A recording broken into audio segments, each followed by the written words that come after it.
Here we go. Y'all ready for this?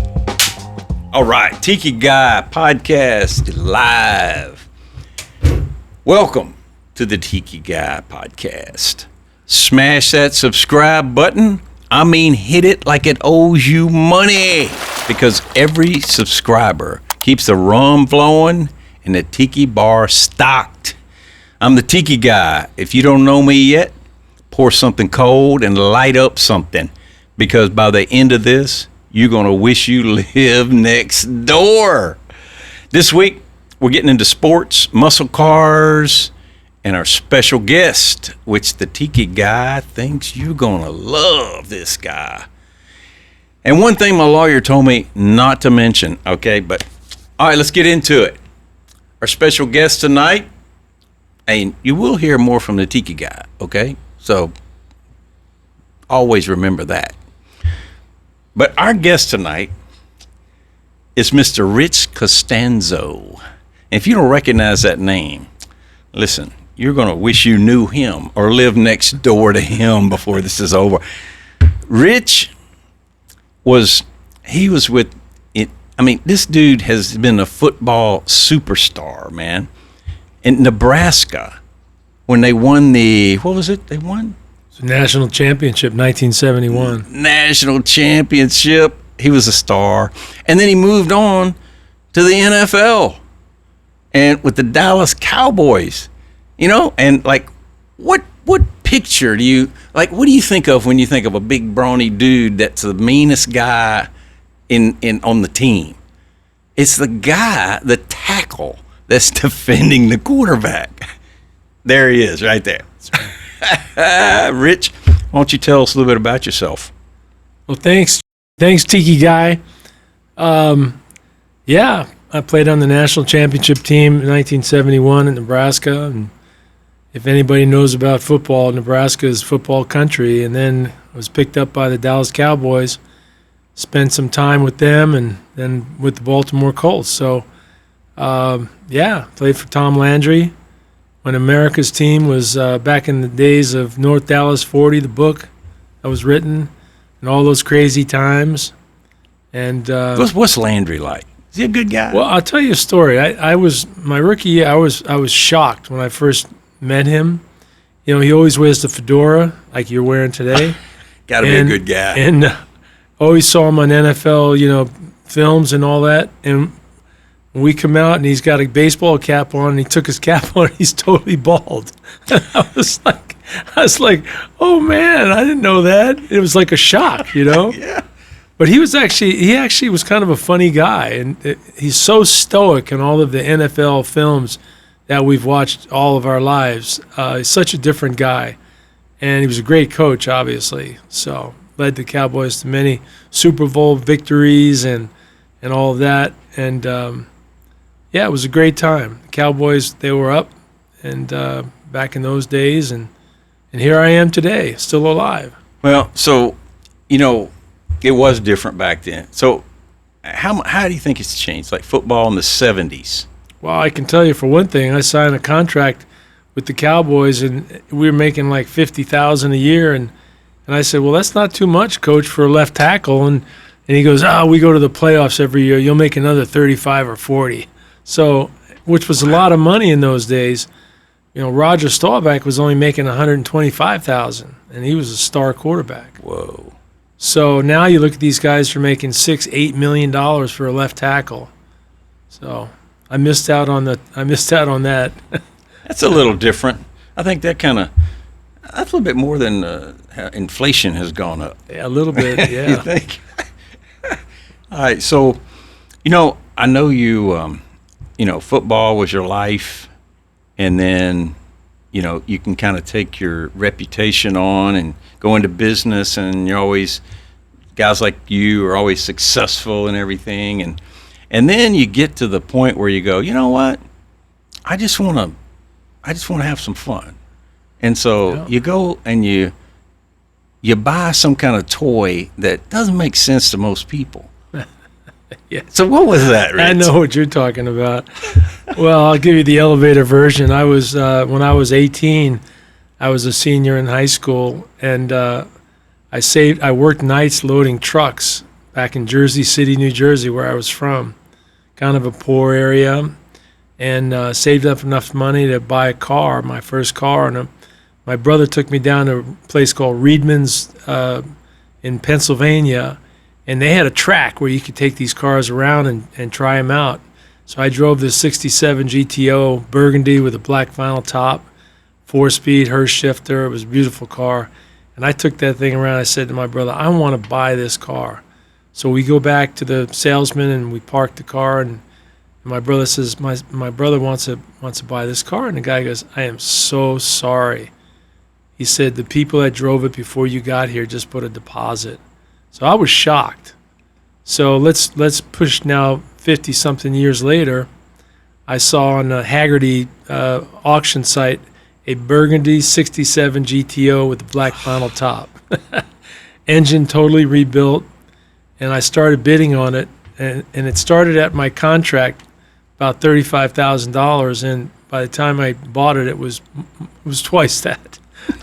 But I bought it, and my wife about killed me. She said, what are you doing? I said, I've been talking about this for 50-something years, or 40-something with her, because we've been married 43 years. And she goes, yeah, okay, I know. So now we have it. We got the GOAT. And you're a happy man. Greatest of all time. That's right. I love it, man. Hey, like the women like to say, the only difference between men and boys is the price of toys. So that's hey, right. Another toy. Yep. Well, I mean, I know what you mean. I mean, I was a muscle car dude back in the 70s too. Road runners. Had a road runner, headers, cam, the whole bit. Put a fortune. I wish I had invested the money that I put in that thing, because I retired about 10 years earlier than the Tiki Guy did. But anyway, life's good, and you got to play. And anyway. I got to tell you a story. You want to hear about Landry?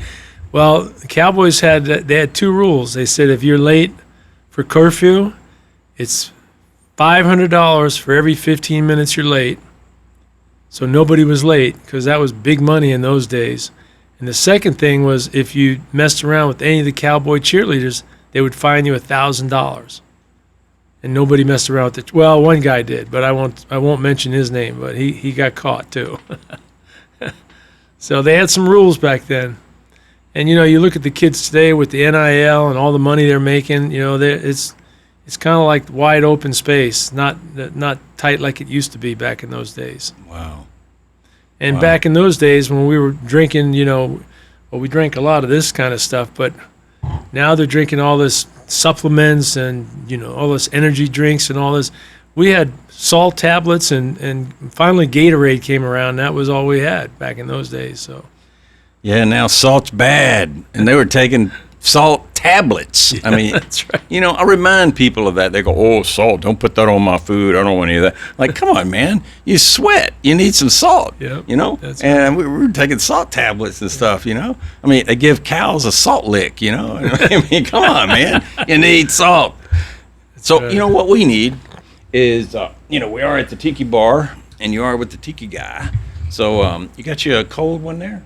I got some right here. We got to fill yours up. Refresh myself. I'm drinking vodka. It's my drink of choice. Oh, well, this is a little blue vodka. There you go. I like the blue, Remember the Bora Bora trip, and the stories. I know you've heard that if you watched the first episode.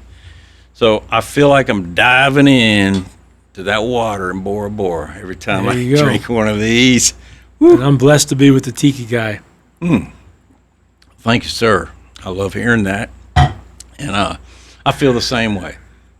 A celebrity like this guy right here. I mean, man. Anytime I'm doing anything and I think of a football story or a football joke or anything, I'm like, Rich, what about this? And I'll lay it on him, and it just give me a big smile. Oh, man. There's things I can never repeat on the podcast, Jody. Yeah, we keep this G-rated. Well, it's not for children because they're not of age for this kind of stuff. But we don't use any profanity or anything like that. So there's no need for that. There's some good comedians out there, and they're known as, oh, he's clean. He's clean. And you can take your kids to it. And the guy is still funny. You will still laugh yourself. You'll miss half his jokes because you're laughing at one and you miss the next one. You have to go twice just to hear all of his jokes, you know? Yeah. And they're clean. But it's like, okay, I mean, sometimes, you know, a little word every once in a while is not bad, you know, but you don't need to do it every other breath, you know? So, okay, hey, you know, another thing Tiki Guy likes is I like to burn one every once in a while. And I'm talking about the legal tobaccos here. Would you like one? I would love one. I got one right here. You betcha. Partake? Get this torch out here. Ooh. Okay, here we go. Okay, kids. You shouldn't be watching this. Thank you, Tiki Guy. This is awesome. Yeah. Okay. So, Mikey, my director, anything from the that you've heard through the grapevine that they want to hear from the Tiki Guy, other than cool tiki stories and awesome celebrities like this? That's right. Yeah, I want to build one, Joe. That's and true. Tiki Guy's going to help me. Yeah. He's going to take it upon himself. Yeah. Our man over here, he's done tackling. Now he wants to chill and hang with the Tiki Guy, and he wants to be like the Tiki Guy. So he needs a Tiki Bar to hang out, his own house. That's right. And of course, I love coming here. This is great. This is a great spot. I'm never going to be able to duplicate this. I mean, but well, we're going to try. We'll try. Yeah. Yeah, we're going to have it where you can walk right out your back door, and you're going to be in your own paradise. Because you're already in your paradise, but, man, you know, you got a really nice house over there, man. Yeah, I got to watch out. We got alligators back there, too. Oh. We got gator issues. Gators. Yeah. And they're not Florida gators. No, like UF. Yeah, that's right. Now, these are kind of bite you. These are kind of eat you. That's right. What are you going to do about that? We're gonna fence them out. We'll deal with that. Yeah. Okay. Yeah. Well, as long as they don't get to the Tiki Bar. No, we can't get. Because they may like, you know, your little selection of liqueurs back there. I always figured if one attacked me, I'd give it a forearm right upside the head, knock him back, pin him down. That's what I would do. Get that ball out of their hand. Yeah. But as old as I am, maybe it's only in my mind at this point, you know? I'm sure you got some moves left there. Yeah, I do. Tackle boy. All right. So, one of the things I've always wanted to know is, you know, you guys are beef, man. You are like big masses of human beings.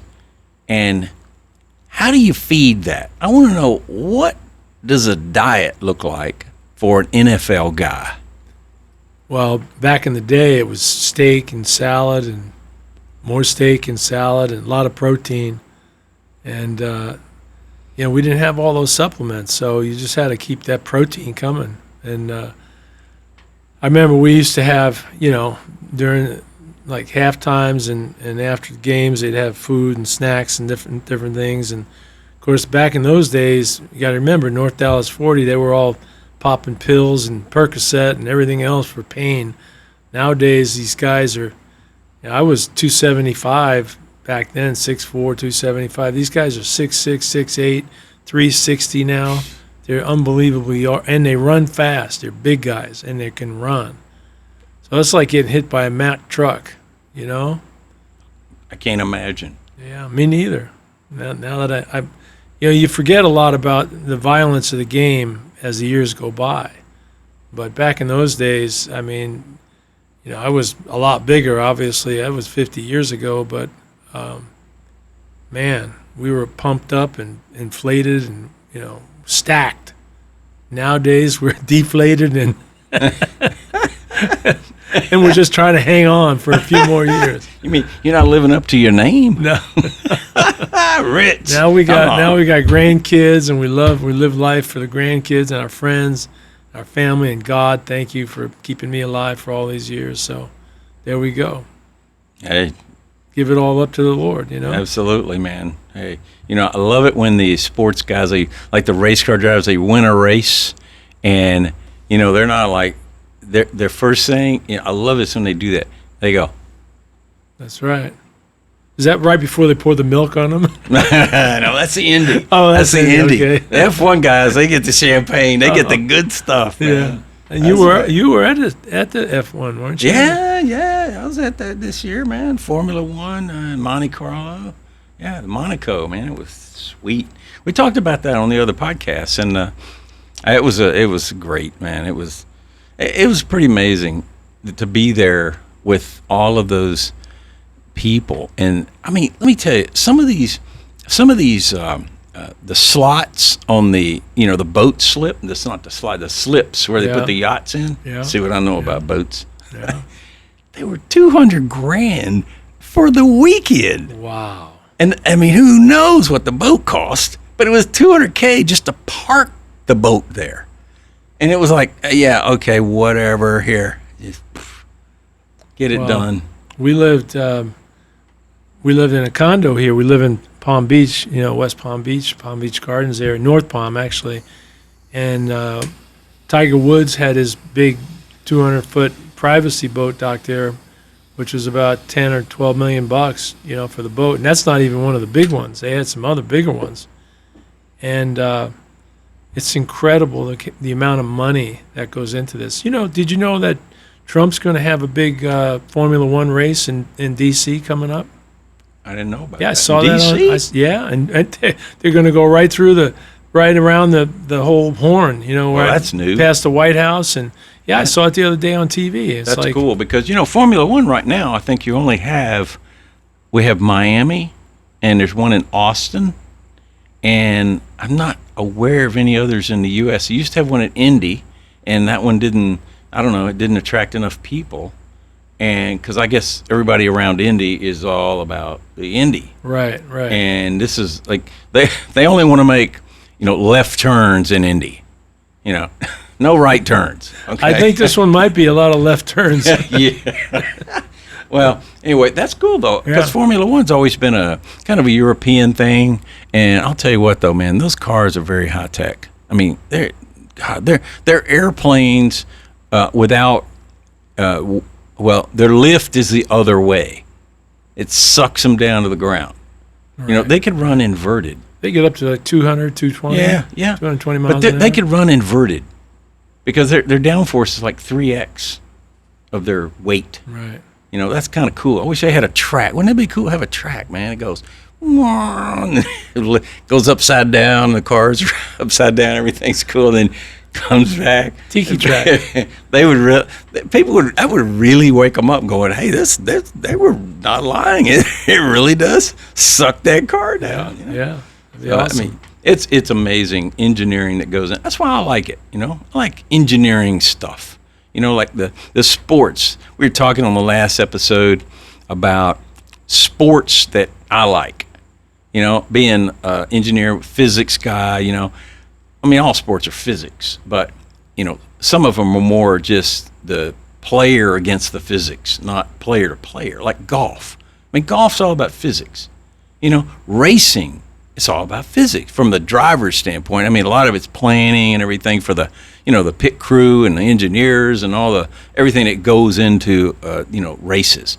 But I like those things. And, you're pushing the limit. So you're pushing the limit. And that's how we get new, cool things, is by pushing the limit. Like, how does a kid get his way with his parents? He pushes the limit, and he finds out, hey, I can't do that anymore. I got whooped after that one. That was not good. So, but you got to push the limit to find out where is the limit. And then once you find it, what do you have to do to break through it? And the things they do in these race cars, they're going to end up in the things they learn from that, they'll end up in our passenger vehicles.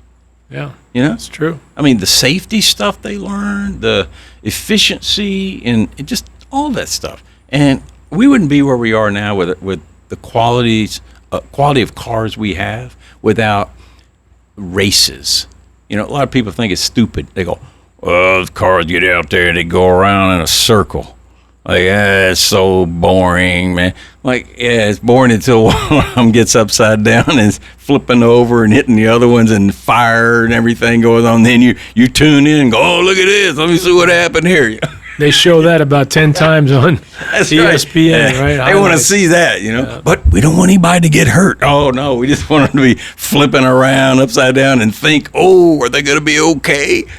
But, you know, that's racing. I mean, the guys know it going into it, and they love that stuff. But, I mean, all sports are like that. You know, you go out on the football field, you weren't expecting to get hurt, you know. But, I mean, come on, you're running up against dudes as big as you were, right? Sure.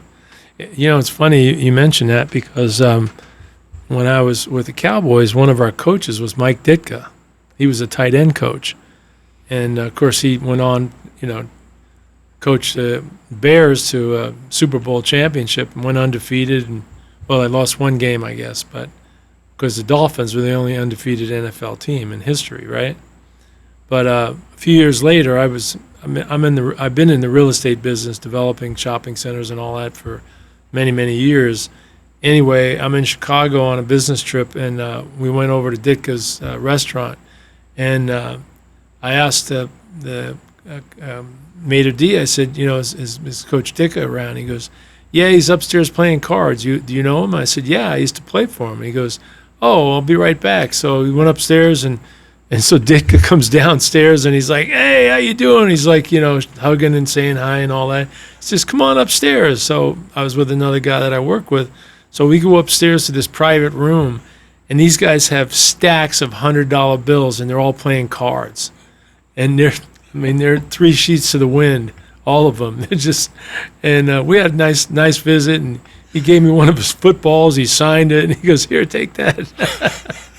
So that was a nice little visit back in the day. And then, you know, one of your namesakes, Gene Stallings, was one of our coaches also with the Cowboys. Fourth cousin, I'm proud to say. There you go, fourth cousin, right there. The last name Stallings. So, and he was a great coach too. So we had some great coaches back in those days. Yeah. We didn't make much money, but hey, we had a hell of a time. Well, you know, I guess with money comes other scrutiny. I always say more money, more problems. Yeah, that's true. That's true.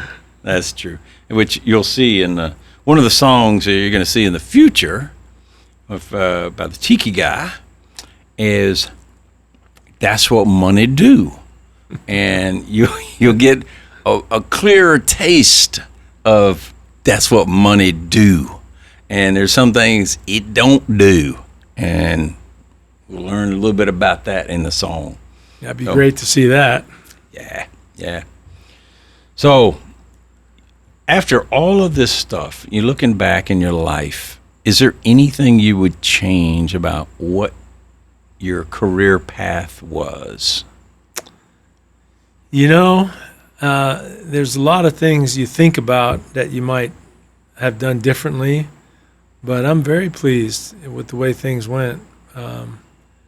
You know, my beautiful wife of 43 years, we had four children, we had 15 grandkids, and we spent a lot of time chasing them around and having fun and being frustrated.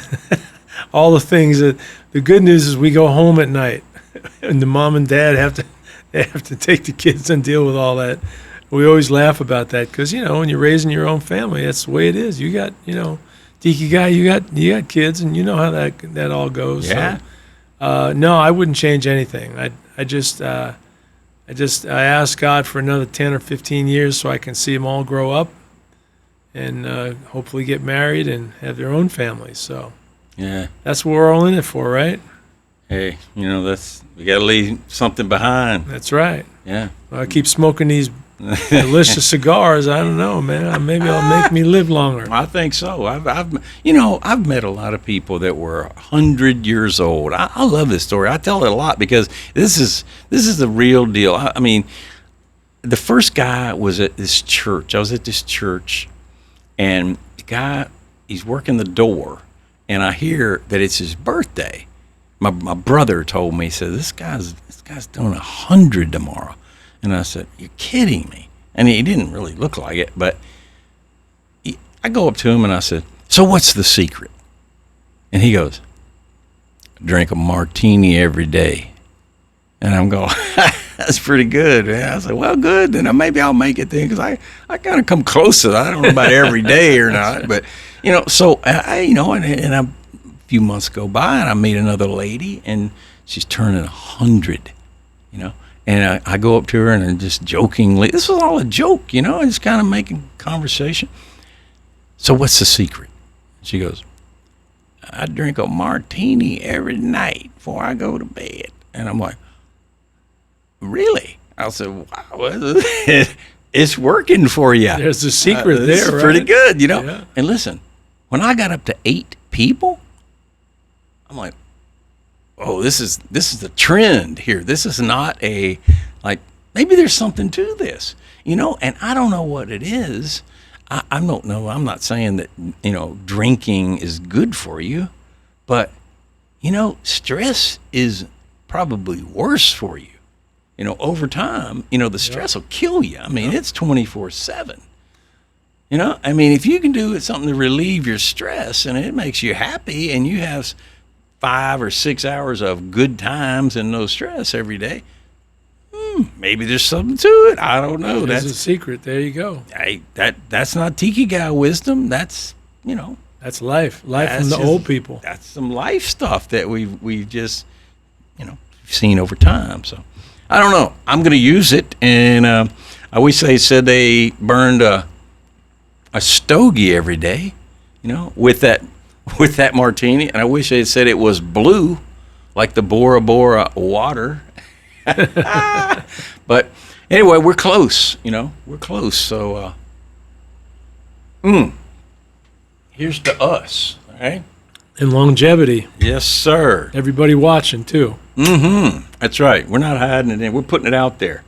So, we check in with the executive producer, better known as the director. So, yeah, okay, you know what? We got to give some kudos to our sponsor. Right here. Smoke Bro. Okay, Smoke Bro. What is Smoke Bro? Let me tell you a little bit about Smoke Bro. Smoke Bro, when you're burning these bad boys and you're playing golf and you got to take a golf shot, what are you going to do with this thing? You going to lay it down where the dog's been walking and doing whatever on the ground, or the pesticides are, or you're going to lay it on the cart, where everybody's feet have been, and then you're going to pick it back up and put it in your mouth? No, you got to do something with it. So that's why this was invented. It clips on either the windshield, the cup holder, or the golf bag. So you go to take your golf shot, you go drop it in, one hand. Notice one hand. See? Drop it in. No clip to release. Nothing to damage the cigar. Drop it in. Go take your shot. Get that hole-in-one that you never had and probably never will. And then you pick this thing back up and put that club away. Okay, well, we'll go up and see if it went in the hole. But if it didn't, it's okay. You still got the cigar and a cold one. And the other thing this will do, look at this. You can break it loose, and it'll go right on the metal. So you don't even need the clip. You want to put it on something, on the metal on the cart. There's plenty of metal on the cart. And then if there's not, we have got that figured out. You got the suction. Look at that. Stick it on there, lick it, and stick it. Look at that. Drop that bad boy. So this will work on everything. Now, you got the T-mount. Look at it. Clips on, and you can stick it in the ground.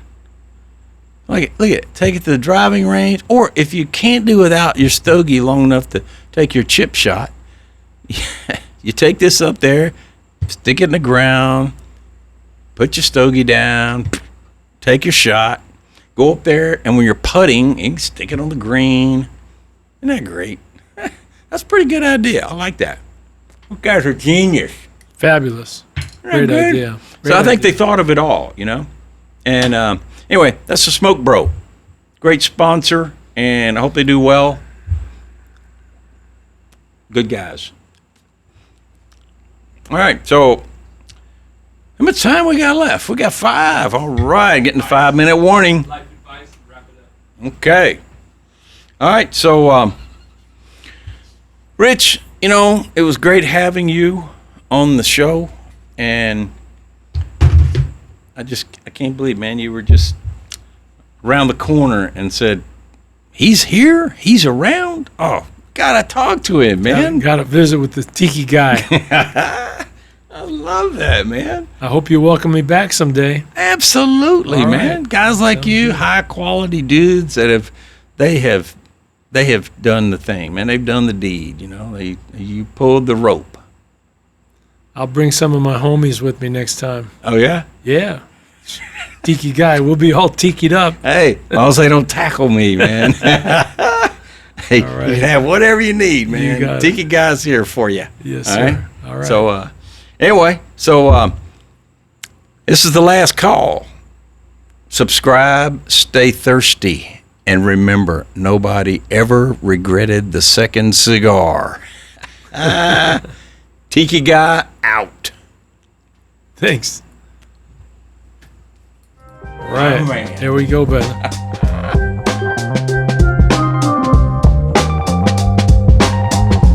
Probably wasn't 5 minutes, but